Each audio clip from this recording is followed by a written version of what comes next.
장모님, 여기가 민박집입니까? 여러분, 이 한마디가 어떻게 65세 할머니의 인생을 180도 바꿔놓았는지 아세요? 지금부터 들려드릴 이야기는 실화입니다. 더위에 지쳐 딸네 집에 하루만 머물려던 할머니가 사위의 모욕적인 한마디 때문에 모든 것을 잃었다가 결국 연매출 억대 민박 사업가가 된 놀라운 반전 스토리. 과연 그 한마디가 무엇이었을까요? 그리고 어떻게 이런 기적 같은 일이 벌어졌을까요? 지금 바로 시작합니다. 그날을 아직도 생생히 기억합니다. 2023년 7월 말, 온 도시가 펄펄 끓는 여름날이었죠. 기상청에서는 폭염주의보를 내렸고 체감온도가 40도를 넘나드는 날이었습니다. 저는 65세, 혈압약을 매일 챙겨 먹어야 하는 몸이에요. 평소에도 더위를 잘 못 견디는데 그날은 정말 숨이 막힐 것 같았습니다. 어머, 이게 무슨 소리야? 오후 2시쯤이었나요? 갑자기 에어컨에서 이상한 소리가 나더니 완전히 멈춰버린 겁니다. 전원을 껐다 켜도 리모컨을 아무리 눌러도 소용없었어요. 15년 된 낡은 에어컨이 드디어 수명을 다한 거죠. 급하게 수리업체에 전화를 걸었지만 답은 절망적이었습니다. 어머님, 요즘 폭염 때문에 예약이 꽉 차서요. 빨라야 일주일 후에나 가능합니다. 일주일요? 이 더위에 일주일을? 선풍기만으로는 도저히 버틸 수가 없었어요. 혈압이 오르는 게 느껴질 정도였습니다. 그때 문득 딸아이 집이 떠올랐습니다.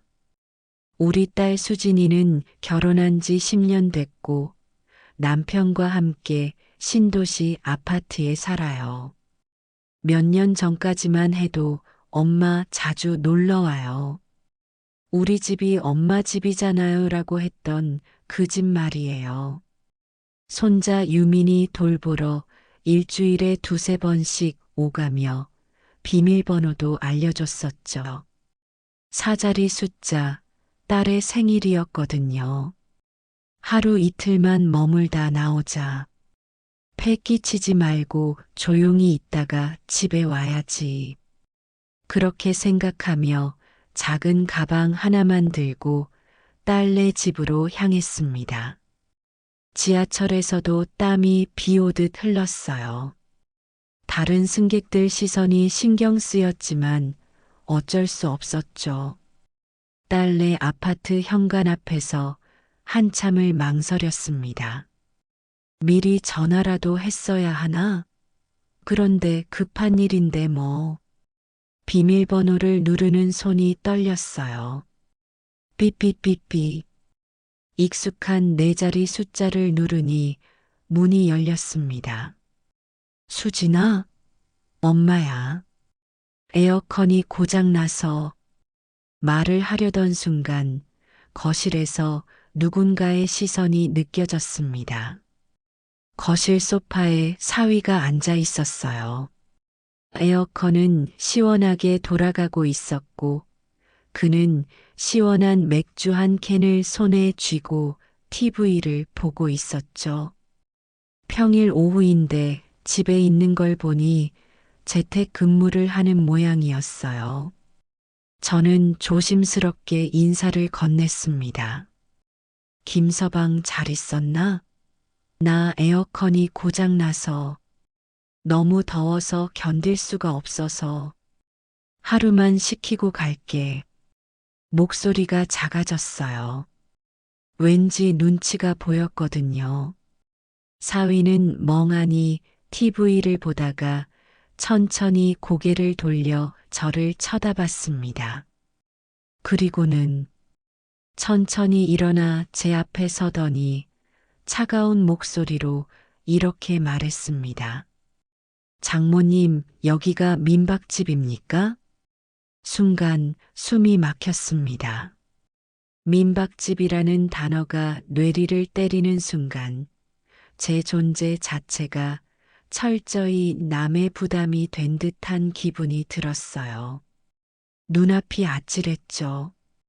몸이 식으려고 온 집에서 마음이 얼어붙는 말을 듣게 될 줄은 몰랐습니다. 민박집이요? 저는 그저 딸의 엄마인데, 손자의 할머니인데, 이 집에서 유민이 기저귀도 갈아주고, 이유식도 먹여주고, 밤새 돌봐줬던 할머니인데, 아, 그게 말이 나오지 않았어요. 입술이 바들바들 떨렸죠. 그때 딸이 주방에서 나왔어요. 하지만 남편을 말리기는커녕 오히려 제게 조심스럽게 말하더군요. 엄마, 미리 연락이라도 하지 그랬어. 요즘 유민이 감기 기운도 있고 집이 좀 정신없어서 딸마저도 저를 부담스러워하는 눈치였어요. 그날 저녁 저는 다시 집으로 돌아왔습니다. 창문을 다 열어도 숨이 막히는 더위는 여전했지만 머릿속은 사위의 그 말로 가득했어요. 민박집입니까? 침대에 누워서도 화장실에 가서도 물을 마실 때도 그 말이 귓가에 맴돌았습니다. 사람이 사람에게 쉽게 던질 말이 아닌데 나는 언제부터 이렇게까지 가벼운 존재가 되어버린 걸까요?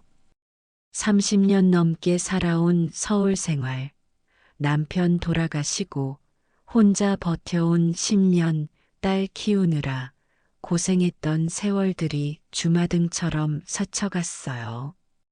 내 딸의 집에서, 내 사위의 입에서 내가 모욕을 당할 줄은 몰랐습니다. 밤새 잠을 이루지 못하고 뒤척였습니다. 시계를 보니 새벽 4시. 부엌에 가서 차가운 물 한 잔을 마시고는 거실 창문 너머로 보이는 새벽 하늘을 바라봤어요. 그리고 조용히, 아주 조용히 결심했습니다. 그래, 그럼 내가 진짜 민박집을 열어보지. 내 이름 석자 걸고 진짜 사람 사는 집을 한번 만들어 보자. 정금숙이라는 이름으로 당당하게 살아보자. 그게 시작이었습니다. 이제부터 나는 누구의 장모도 아닌, 누구의 엄마도 아닌, 그냥 정금숙입니다. 그 결심이 내 인생을 완전히 바꾸게 될 줄은 그때 몰랐습니다. 그날 이후 나는 달라졌습니다. 더는 누구 집의 손님으로 누구의 보호 아래서 살고 싶지 않았어요. 그렇다고 허튼 감정에 휩쓸려 모든 걸 버린 건 아니었습니다. 그저 내 인생에 더 이상 참는 시간을 남겨두고 싶지 않았을 뿐이죠. 다음 날 아침 저는 부동산을 방문했습니다. 30년. 서울 외곽 낡은 아파트에서 30년을 살았어요.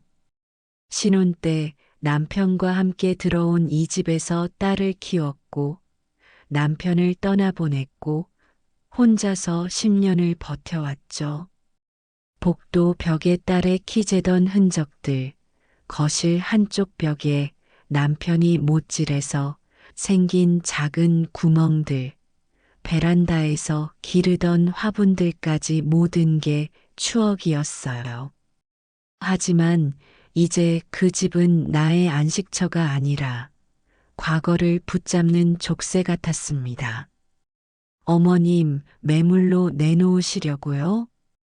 부동산 중개사 사장님이 의아한 표정으로 물었어요. 네. 시세보다 조금 싸게라도 빠르게 팔아주세요. 다른 데로 이사 가시나 봐요? 요즘 전세 구하기가 쉽지 않은데. 저는 조용히 웃으며 대답했습니다. 아니에요. 민박집 하나 차리려고요. 바닷가 근처로요. 그 말에 사장님 눈이 동그래졌어요. 65세 할머니가 갑자기 민박집을 차린다니 믿기지 않는 표정이었죠. 일주일 뒤 놀랍게도 매물이 팔렸습니다. 며칠 뒤 잔금이 들어왔고 통장에 꽂힌 금액을 보면서 처음으로 자유라는 감정을 느꼈어요. 1억 3천만 원. 30년 살아온 삶의 무게가 숫자로 바뀐 순간이었죠. 그 돈으로 처음 간 곳은 여러분, 어디였을 것 같으세요? 바로 호텔이었습니다. 남산 근처의 고급 스위트룸이요.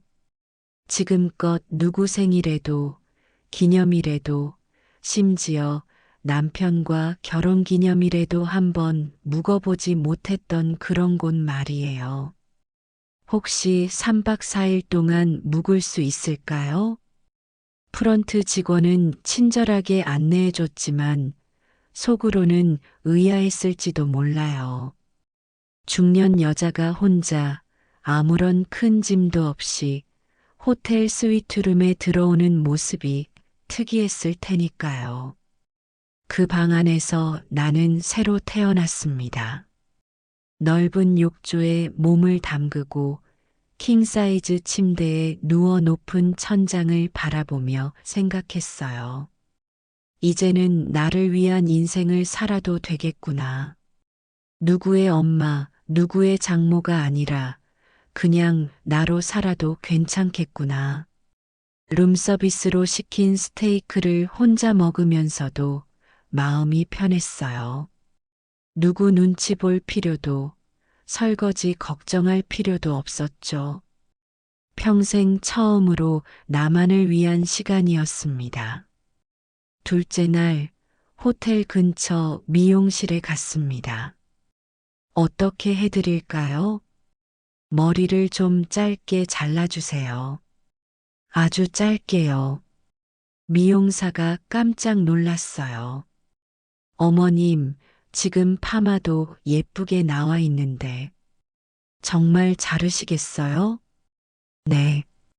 새롭게 하고 싶어요. 30년 넘게 해온 단정한 파마 대신 가벼운 쇼컷에 가까운 헤어스타일을 부탁했어요. 가위질 소리가 날 때마다 마음도 가벼워지는 것 같았죠. 미용실을 나와서는 옷도 샀어요. 늘 입던 베이지색 바지 대신 진청색 바지와 화이트 셔츠, 그리고 화려한 무늬가 있는 스카프 하나를 목에 둘렀습니다.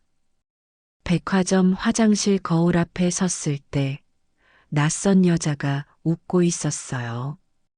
그게 바로 나였습니다. 새로운 정금숙이었죠. 셋째 날 저는 강원도 쪽으로 내려갔습니다. 인터넷으로 검색해 본 바닷가 마을들을 하나하나 돌아다녔어요. 렌터카 기사님은 혼자 다니는 할머니가 신기했는지 이것저것 물어보더군요. 할머님, 펜션 찾으시는 거예요? 아니에요. 집을 사려고요. 아, 별장으로 쓰실. 아니에요. 민박집 할 거예요.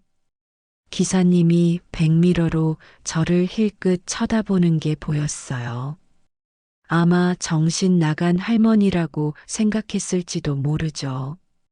큰 기대는 없었는데 세 번째 마을에서 운명적인 만남이 있었습니다.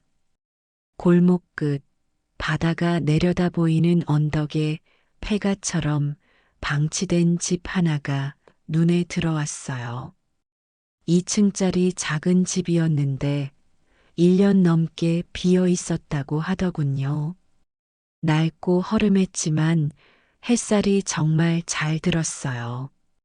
거실 창문을 열면 바닷바람이 시원하게 들어오고 마당 끝에서는 푸른 바다가 한눈에 보였습니다. 집 앞 우편함에는 매매 딱지가 붙어 있었고 주인 연락처가 적혀 있었어요. 전화를 걸었죠. 여보세요? 그 집 매매 문의드리는데요. 아, 네. 언제 보러 오실래요? 다음 날 집주인을 만났습니다. 70대 할아버지셨는데 서울로 이사 가시느라 급하게 파시려는 거였어요. 할머니, 솔직히 말씀드리면 이 집 고칠 곳이 많아요. 보일러도 새로 해야 하고 벽지도 다 뜯어내야 하고 저는 마당을 한 바퀴 돌아보고는 말했어요. 괜찮아요. 제가 다 고칠게요. 집값은 예상보다 쌌어요. 서울 아파트 값의 반도 안 됐죠. 그 집 마당에 서서 바다를 바라보며 조용히 중얼거렸습니다. 여기다. 여기가 내 민박집이다. 계약하고 열쇠를 받은 그날부터 저는 매일 그 집에 가서 청소하고 고쳤어요. 30년 동안 아파트에서만 살던 제가 마당 있는 집을 가꾸는 일이 이렇게 즐거울 줄 몰랐어요. 벽지를 뜯어내고 페인트 칠을 하고 마당에 화분을 배치하고 하나하나 내 손으로 만드는 집이었죠. 동네 아저씨들이 도와주기도 했어요. 할머니, 혼자 이런 일 하면 안 돼요. 위험해요. 괜찮아요. 제가 할 수 있어요. 젊은 사람들은 이해 못 하더군요. 65세에 새로 시작한다는 게 말이죠. 하지만 저는 확신했어요. 이게 제 길이라고. 한 달 만에 집이 완전히 달라졌습니다. 하얀 페인트 칠을 한 외벽, 예쁜 화분들이 놓인 마당, 레이스 커튼이 바람에 흩날리는 창문들. 그리고 무엇보다 중요한 건 집 앞에 세운 간판이었어요. 정금숙 민박. 내 이름 석자를 당당하게 걸었습니다. 평생 누구의 엄마로, 누구의 아내로, 누구의 장모로 불리며 살아왔지만 이 집만큼은 내 이름으로 하고 싶었어요. 사위의 여기 민박집이에요? 라는 그 모욕적인 질문에 이제 나는 이렇게 당당히 대답할 수 있게 됐습니다. 네, 맞습니다. 여기는 민박집이에요. 제가 주인인 정금숙 민박입니다. 하지만 민박집 운영이 이렇게 힘들 줄은 몰랐습니다. 첫 달 손님이 단 한 명도 오지 않았거든요. 매일 마당에서 바다만 바라보며 기다리는 날들이 계속됐죠. 정금숙 민박집 오픈 첫날 아침, 저는 평소보다 일찍 눈을 떴습니다. 햇살이 마당 끝으로 비스듬히 들어오고 바닷바람에 레이스 커튼이 살랑거렸죠. 설렘 반, 떨림 반이었어요. 그래, 이제 시작이구나. 혼잣말을 하며 현관문을 열었을 때 가슴이 이상하게 뭉클했습니다. 하지만 현실은 만만치 않았어요. 첫날 손님이 없었습니다. 둘째 날도 없었어요. 일주일이 지나도 여전히 조용했죠. 길을 지나가던 여행객들이 유리창 너머로 방을 힐끗힐끗 쳐다보긴 했지만 들어오는 사람은 아무도 없었어요. 할머니, 장사 어때요? 마을 슈퍼 아주머니가 물었을 때 웃으며 대답했지만 속은 타들어가고 있었죠. 아직 손님이 없어요. 그래도 괜찮아요. 사실은 괜찮지 않았어요. 밤마다 혼자 앉아서 생각했거든요. 내가 너무 성급했나? 65세에 이런 무모한 도전을. 그래도 저는 포기하지 않았습니다. 매일 아침 6시에 일어나 마당을 쓸고 국화 화분을 정리했어요. 골목 어귀에 손수 만든 입간판을 세우고 오늘의 메뉴를 적었죠. 오늘의 메뉴 묵은지 등 갈비찜, 직접 담근 열무김치 제공. 글자를 하나하나 정성스럽게 써내려가며 생각했어요. 이 밥상 하나에 진심을 담자. 언젠가는 누군가 알아줄 거야. 손님이 없어도 매일 찌개를 끓였어요. 혹시라도 누군가 오면 바로 따뜻한 밥을 대접할 수 있도록 말이에요. 마을 아저씨들이 걱정해 주기도 했어요. 할머니, 이렇게 손님이 안 오면 어떻게 해요? 돈만 나가고. 괜찮아요. 제가 하고 싶어서 시작한 일이니까요. 그렇게 말하면서도 속으로는 조급했죠. 통장 잔고가 줄어드는 걸 보면서 언제까지 버틸 수 있을까? 걱정도 됐고요. 그로부터 3주가 지난 어느 날 저녁이었어요. 해가 질 무렵 마당에 차 한 대가 들어섰습니다. 중년 부부가 내렸는데 남편분이 허리를 살짝 굽히고 있는 게 보였어요. 저 혹시 방 있나요? 여자분이 조심스럽게 물었습니다. 네, 있어요. 어서 오세요. 너무 기뻐서 목소리가 떨렸어요. 첫 손님이었거든요. 사실 원래 3박 4일 여행 계획이었는데 남편이 허리를 다쳐서 여행을 앞당겨 끝내려던 참이었어요. 그런데 우연히 할머니 민박집 간판을 보고 아, 이분들도 어려운 상황이구나 싶었어요.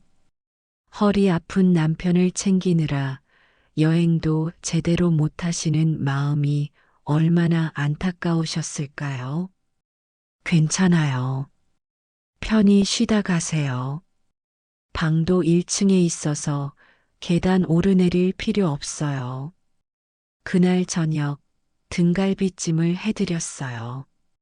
3주 동안 혼자 연습했던 요리였죠.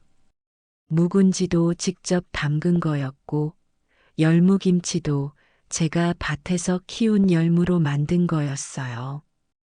밥상을 차리면서 살짝 긴장했습니다. 평생 가족들 밥만 해왔는데 남밥을 해드리는 건 처음이었거든요. 우와, 이게 다 뭐예요? 부부가 감탄하며 앉았어요. 등갈비찜, 묵은지 김치, 열무김치, 콩나물 무침, 미역국까지 정성스럽게 차린 한 상이었죠. 첫 숟가락을 떠서 드시더니 어머, 이게 무슨 맛이에요? 정말 남편분이 말을 멈추고 계속 드시더라고요. 평소보다 밥을 많이 드시는 것 같았어요. 식사를 마친 후 두 분이 제 손을 꼭 잡고 말씀하시더군요. 이런 밥은 참 오랜만이에요. 할머니, 진짜 엄마 밥 냄새 같았어요. 그 말을 듣는 순간 울컥했습니다. 그토록 원했던 말이었어요. 누군가에게 따뜻함을 준다는 것, 돈보다 소중한 인정이었습니다. 고맙습니다. 정말 고마워요. 제가 오히려 감사하다고 했죠. 3주 동안의 외로움과 걱정이 한순간에 사라지는 기분이었어요. 그 부부는 다음 날도 민박에서 하루 더 머물렀어요. 남편분 허리도 좀 나아지신 것 같았고, 마당에서 바다 바라보며 차도 마시고 그랬죠. 떠나시면서 명함을 하나 남기고 가셨어요. 할머니, 우리 지인들에게 꼭 소개할게요. 이런 곳은 정말 사라지면 안 돼요. 그리고 정말로 며칠 뒤부터 예약 전화가 오기 시작했습니다. 안녕하세요. 인터넷에서 후기 보고 전화드렸는데요. 정금숙 민박 맞죠? 묵은지 찌개가 맛있다고 들었는데 한 번에 한두 팀씩 천천히 늘어나기 시작했어요. 오시는 분들마다 후기 보고 왔어요. 지인 소개로 왔어요. 라고 하시더라고요. 그 첫 번째 부부분이 정말 여기저기 소개해 주신 거였어요. 아들과 딸들에게 이야기해서 블로그에도 정말 정성스럽게 후기를 써주셨더라고요. 그렇게 단골들이 생기기 시작했어요. 아이들과 함께 온 젊은 엄마가 있었는데 아이가 편식이 심해서 고민이라고 하더라고요. 그런데 제가 해준 계란찜을 잘 먹는 거예요. 할머니, 우리 애가 집에서는 계란을 안 먹는데 여기서는 잘 먹네요. 비법이 뭐예요? 별거 없어요.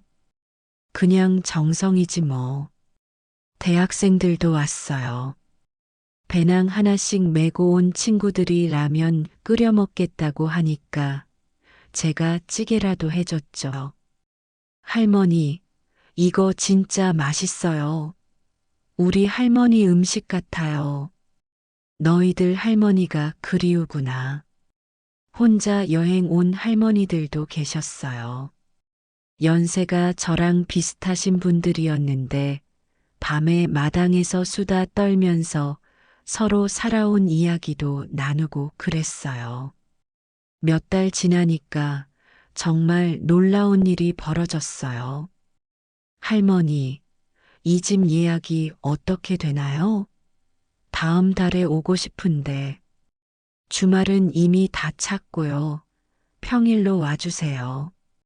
주말마다 예약이 꽉 차기 시작한 거예요. 인근 맛집 블로그에도 정금숙 민박이 올라갔어요. 방보다 밥을 먹으러 가는 집. 그 집 묵은지 찌개가 예술이래요. 진짜 할머니 손맛 그대로. 이런 후기들이 달리더라고요. 밤이면 마당에 돗자리를 깔고 수박을 쪼개 나눠 먹었고 가끔은 어린 손님들이 저에게 물어보기도 했어요. 할머니, 이 집엔 왜 텔레비전이 없어요? 저는 웃으며 대답했죠. 대신 별이 있잖니. 저기 봐봐. 별이 몇 개나 보이니? 아이들이 하늘을 올려다보며 별 세는 모습이 얼마나 예쁘던지요. 이렇게 저는 다시 웃을 수 있게 되었습니다. 사위에게 받은 상처는 여전히 아팠지만 이 바닷가 민박집에서 저는 다시 태어났어요. 매일 새벽에 일어나 국을 끓이는 일이 이제는 기쁨이 되었고 손님들의 맛있다, 고맙다는 말 한마디 한마디가 제 마음을 치유해줬어요. 내 이름 석자로 당당하게 웃게 된 날들, 그게 제가 찾은 두 번째 인생이었습니다. 정금숙 민박에 오신 걸 환영합니다. 이제 저는 누구 앞에서든 당당하게 말할 수 있어요. 정금숙 민박은 점점 더 유명해졌습니다. 소문은 SNS를 타고 전국으로 퍼졌고 방은 주말마다 예약이 꽉 찼어요. 심지어 평일에도 미리 예약하지 않으면 들어오기 어려울 정도였죠. 할머니, 다음 달 둘째 주 토요일에 방 있나요? 아, 그날은 벌써 예약이 꽉 찼어요. 셋째 주는 어떠세요? 이런 대화가 일상이 되었어요. 6개월 전만 해도 손님 한 명 오기를 간절히 기다렸는데, 이제는 예약을 조절해야 할 정도가 된 거죠. 저는 여전히 매일 새벽에 일어났습니다. 묵은지를 다듬고 멸치를 손질하고 밥솥에 쌀을 안치는 그 과정이 이제는 제 삶의 루틴이자 기쁨이 되었어요. 오늘은 누가 올까? 어떤 이야기를 들려줄까? 매일이 설렘 그 자체였죠. 그러던 어느 가을날이었어요. 마당에 낯선 자동차 한 대가 조용히 멈춰 섰습니다.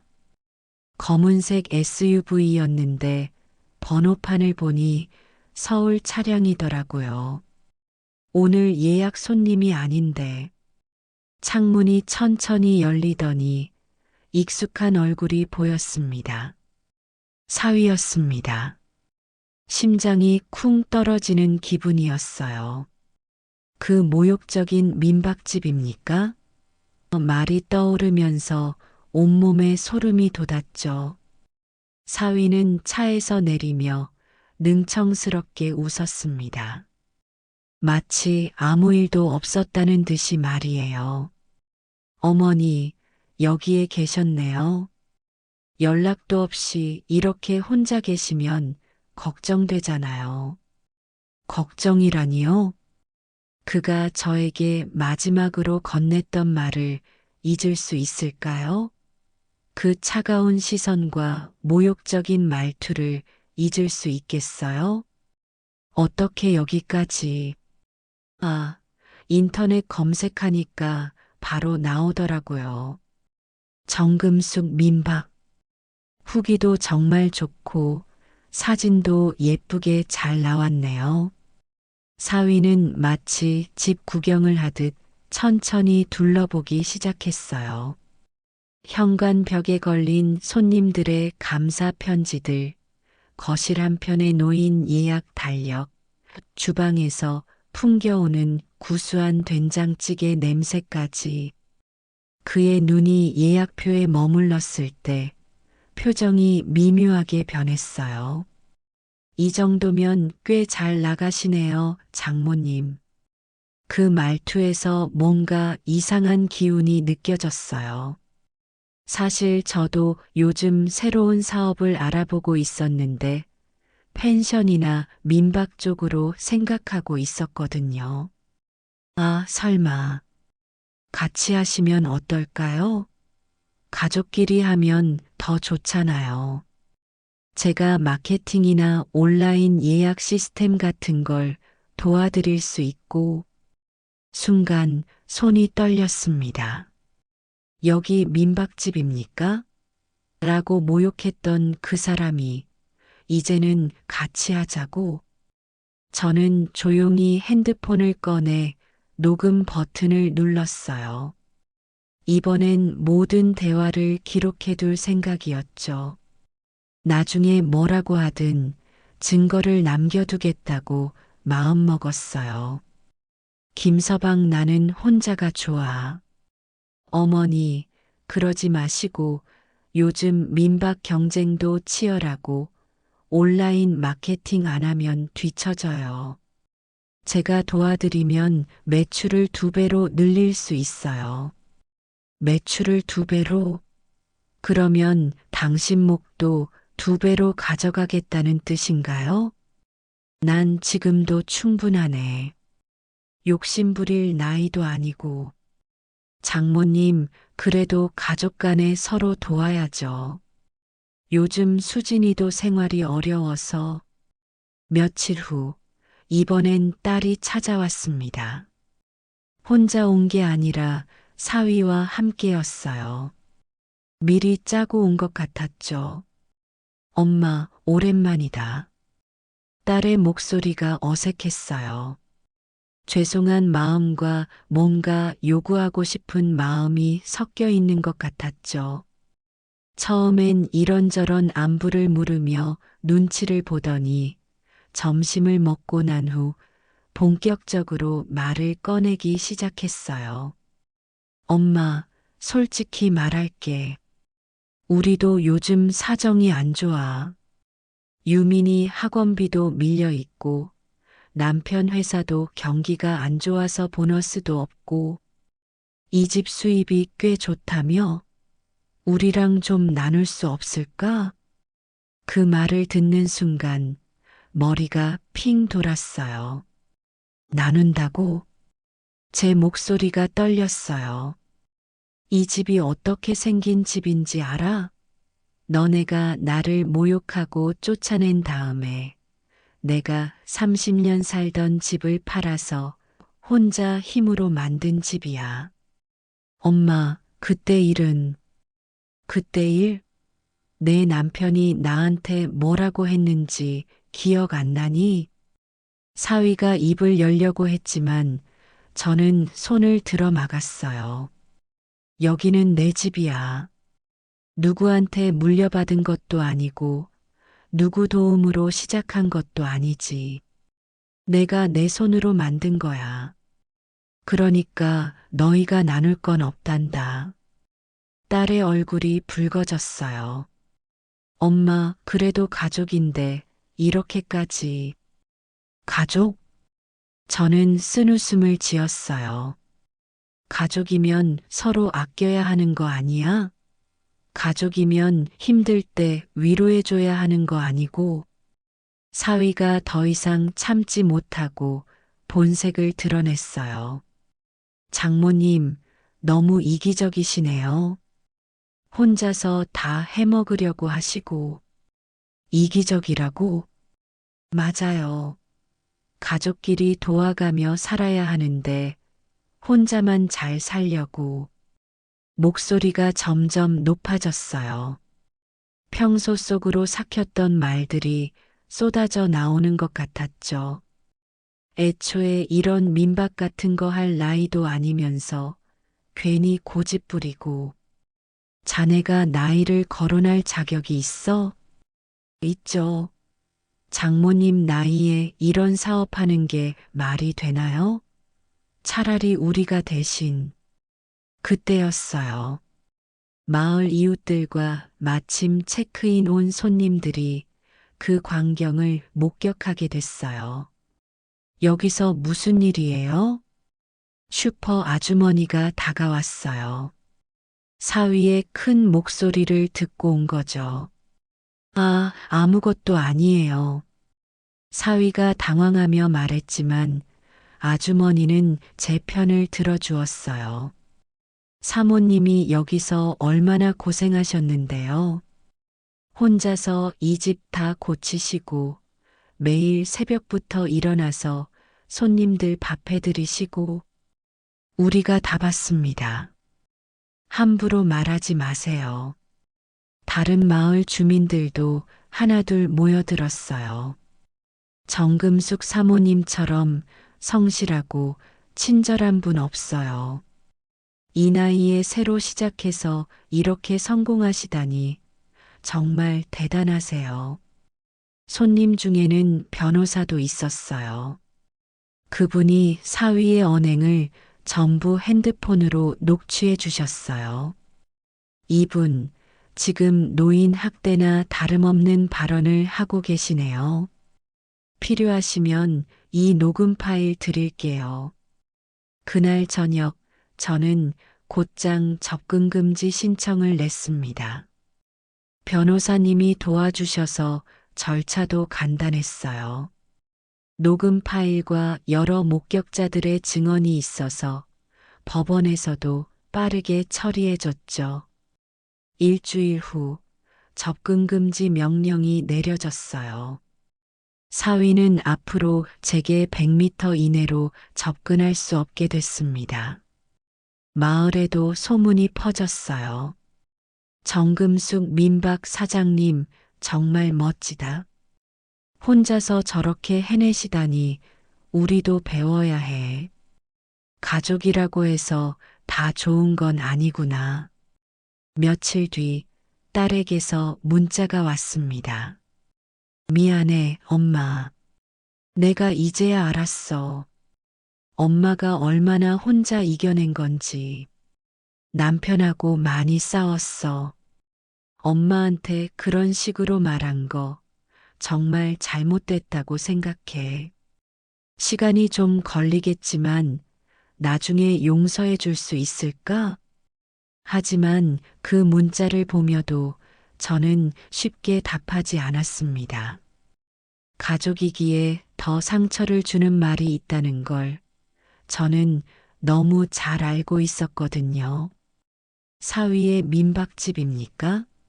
에서 시작된 모든 일들이 이렇게 법정까지 가게 될 줄은 몰랐어요. 하지만 후회하지 않았습니다. 이번엔 제가 당당하게 제 권리를 지켜낸 거니까요. 가을이 깊어갈 무렵의 일이었어요. 단풍이 하나둘 떨어지기 시작하고 바닷바람도 제법 차가워진 11월 초였죠. 평일이라 손님도 없고 저는 마당에서 떨어진 낙엽을 쓸고 있었어요. 그때 문득 골목 끝에서 조그만 그림자 하나가 보였습니다. 캐리어를 끌고 오는 어린 뒷모습. 저 아이가. 가까이 올수록 심장이 두근거렸어요. 설마 하는 마음이 점점 확신으로 바뀌었죠. 유민이었습니다. 내 손자 딸의 아들.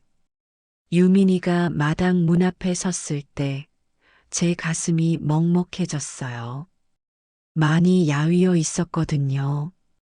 원래도 마른 편이었는데 한 달 전 봤을 때보다 더 말라 보였어요.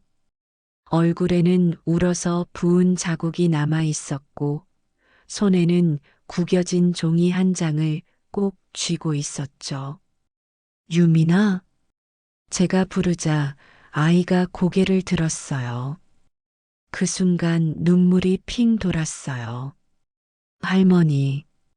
작은 목소리였지만 그 안에 얼마나 많은 감정이 담겨 있었는지 몰라요. 엄마랑 싸웠어요. 아빠도 화내고 그래서 할머니한테 왔어요. 아이가 들고 있던 종이를 펼쳐보니 정금숙 민박 주소가 삐뚤빼뚤한 글씨로 적혀 있었어요. 혼자서 주소를 적고 버스를 타고 여기까지 온 거였죠. 저는 말없이 아이를 꼭 안아주었습니다. 그날 저녁 유민이와 마주 앉아 밥을 먹었어요. 오랜만에 둘만의 식사였죠. 묵은지 된장국에 조미김 그리고 반찬으로 낸 꽁치조림까지. 유민이는 정말 오랜만에 보는 것처럼 밥을 먹었어요.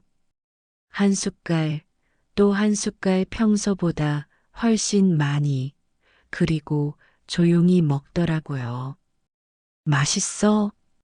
내 할머니 밥이 제일 맛있어요. 그 말에 가슴이 뭉클했어요. 집에서는 어떻게 지냈길래 이렇게 먹을까 싶어서요. 유민아, 엄마 아빠가 많이 싸워. 아이가 숟가락을 놓고 고개를 끄덕였어요. 요즘 계속 싸워요. 할머니 얘기도 하고 돈 얘기도 하고 제가 듣기 싫어서 방에 있으면 엄마가 와서 또 화내고. 할머니, 왜 엄마는 할머니한테 미안하다는 말 안 해요? 그 질문에 대답을 할 수 없었어요. 어떻게 어린아이에게 어른들의 복잡한 감정을 설명하겠어요? 그저 조용히 유민이 머리를 쓰다듬어 주었습니다.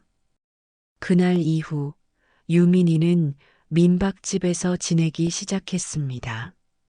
처음에는 며칠만 있다 갈 거라고 생각했는데 아이가 가겠다는 말을 안 하더라고요. 저도 굳이 보내고 싶지 않았고요. 학교는 근처 초등학교로 전학시켰어요. 절차가 좀 복잡했지만 교장 선생님이 사정을 이해해 주셔서 빨리 처리됐죠. 할머니, 새 학교 좋아요. 친구들도 착하고 선생님도 예뻐요. 아이가 웃으며 말할 때마다 마음이 놓였어요. 매일 아침이 바뀌었어요. 저는 일찍 일어나 유민이 도시락을 싸주고 아침밥을 챙겨줬어요. 아이는 제가 손님들에게 밥상을 차리는 걸 도와주며 인사하는 법도 배웠죠. 안녕하세요. 정금숙 민박에 오신 걸 환영합니다. 유민이가 손님들에게 인사할 때마다 손님들이 너무 귀여워하셨어요. 할머니, 손자가 참 예의 바르네요. 할머니가 잘 키우셨나 봐요. 차츰 유민이도 밝아졌어요. 학교에서 친구들도 사귀고 방과 후에는 바닷가에서 뛰어놀기도 했죠. 저녁이면 숙제하는 모습을 지켜보는 것도 즐거웠어요. 어느 날은 유민이가 이런 말을 했어요. 할머니, 여기서 할머니랑 오래 살고 싶어요? 그 말에 가슴이 뭉클했습니다. 왜? 여기가 좋아? 네. 여기서는 할머니도 웃고 손님들도 웃고 모두가 행복해 보여요. 우리 집은 맨날 싸우기만 하는데 이 집은 상처로 시작된 곳이었지만 이제는 사랑으로 이어지려 하고 있었어요. 한 달쯤 지나서 딸이 찾아왔습니다. 혼자 왔어요. 사위는 보이지 않았죠. 딸은 한참 문 앞에 서 있다가 말없이 들어와서 바로 무릎을 꿇고 앉았어요. 엄마, 미안해. 고개를 깊숙이 숙이고 말하는 딸의 목소리가 떨렸어요. 나 정말 철없었어. 엄마가 얼마나 힘드셨을지도 모르고. 유민이는 잘 있어?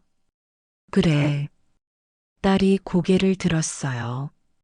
눈이 빨갛게 부어 있었죠. 엄마, 저희 이혼하기로 했어요. 이혼?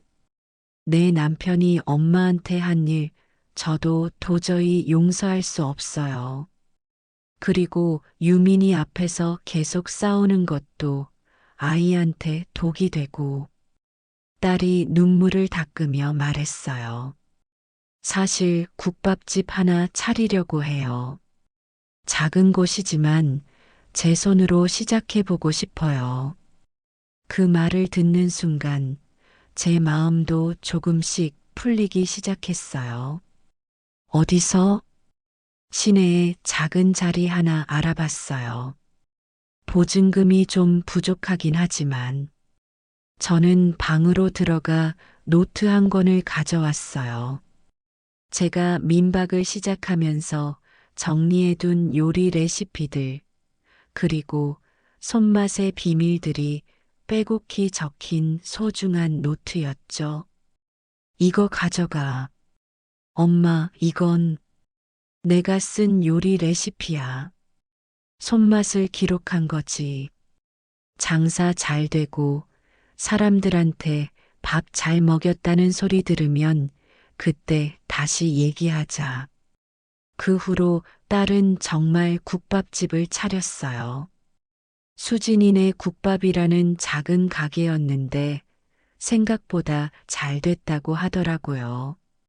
제 레시피 노트를 보고 김치찌개며 된장찌개를 끓이는데 손님들이 집밥 같다고 칭찬해 준다고 했어요. 가끔 유민이를 만나러 바닷가까지 와요. 그럴 때마다 아이는 정말 기뻐하죠.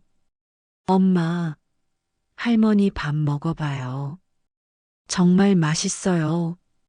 할머니, 엄마도 요리 잘해줘서 가게가 잘 된대요. 그런 모습을 보면 마음이 따뜻해져요. 저는 여전히 민박집을 운영하고 있어요. 유민이와 함께하는 일상이 얼마나 소중한지 매일 느끼고 있어요. 아침에 아이 깨우고, 도시락 싸주고, 학교 보내고, 손님들과 수박을 나누고, 아이들과 모래성을 쌓고, 밤이면 별을 보며 도란도란 이야기를 나누는 시간들. 할머니, 저 별 왜 이렇게 많아요? 도시에서는 안 보이지? 여기는 공기가 깨끗해서 별이 더 잘 보이는 거야. 우와, 진짜 예뻐요. 이런 대화를 나누는 순간순간이 행복이에요. 제가 가진 유산은 크지 않습니다. 바닷가에 작은 민박집 하나, 그리고 얼마 안 되는 예금 통장. 하지만 저에게는 다른 유산이 있어요. 이 집에 머물렀던 사람들의 웃음, 정성스레 차린 밥상의 기억들, 그리고 무엇보다 저를 믿고 따라준 유민이의 순수한 마음. 할머니, 제가 커서 이 집 지킬게요. 할머니가 해주신 밥처럼 저도 사람들한테 따뜻한 밥 해줄 거예요. 아이의 이런 말들이 제게는 가장 소중한 유산이에요. 돈이 아니라 정으로 남긴 유산, 그게 제 전부입니다. 사위의 여기 민박집입니까? 라는 그 한마디가 저를 이렇게 바꿔놓을 줄 누가 알았겠어요? 때로는 상처가 새로운 시작이 되기도 합니다. 모욕이 용기가 되고 절망이 희망이 되기도 하죠.